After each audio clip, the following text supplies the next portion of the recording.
Welcome back, ladies and gentlemen. We're now delighted to be joined over the telephone by our guest for the afternoon, Mr. Ramzy Khoury, our journalist. It's a very good afternoon to you, Mr. Ramzy. Good afternoon, Angie. Thank you very much for your time. And let me start, of course, by the breaking news. And Lebanon's Hezbollah has now confirmed the killing of their leader, Hassan Nasrallah. What does this mean, Mr. Ramzy, with regards to the escalation of the conflict? There is no question that the conflict is escalating by design, by Israeli design. Yes. Israel knows very well that this is a shift from the prior status quo that we saw in the past year to another status quo that we will see in the future. There is no question that there will have to be a reply, and we know that what Israel has done in the past week in attempting to weaken Hezbollah in order for them to be able to control the borders with Lebanon could also mean an Israeli invasion into Lebanon in order to push Hezbollah to beyond the Litani River and achieve that big goal that Netanyahu has declared to his own people.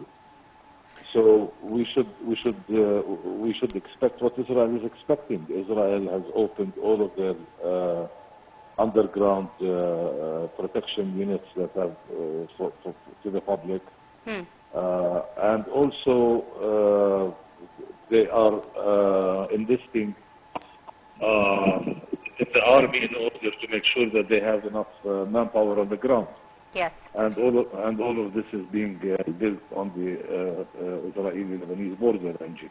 Yes, indeed. Mr. Ramzy, now we've seen the Israelis' army chief vowing that anyone who tries to reach Israeli citizens will be dealt with, and he said that this recent attack has been prepared for a long time and executed with great precision, and in his latest statements he said they're now moving forward with careful preparation for the next steps. What do you think this means, Mr. Ramzy? Well, basically Israel is saying that the policy of deterrence that Hezbollah, Iran, the Houthis, and that axis has been conducting didn't work. The idea was don't cross the lines, don't cross the red lines, and we will not cross the red lines, but now Israel crossed the red lines intentionally. And therefore, Israel is saying we are ready for what is yet to come. Because the Israeli leadership has to tell its own people not to rejoice, over-rejoice over the death of Hassan Nasrallah, because you can rejoice, but what is coming next may not be very nice and may not be very easy.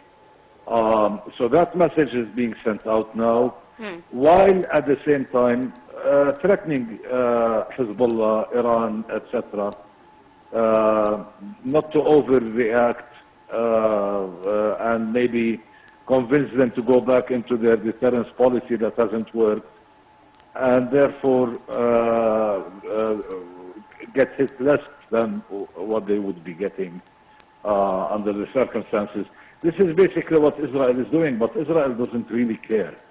If Israel was worried about what is yet to come, or for this war to become a regional war, yes, then Israel wouldn't have done what it did.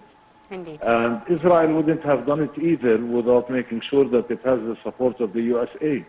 Because if this turns into a regional war and Iran is in direct war with Israel, and the red lines are no longer there, yes, indeed, then Israel needs the USA to save it. yes, Not just the USA, but possibly also Western Europe, etc., all of its friends. absolutely right.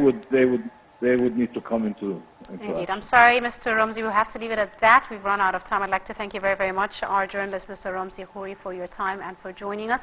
With that, ladies and gentlemen, we wrap up today's edition of Arab Affairs. My name is Angie Meher. Thank you for watching.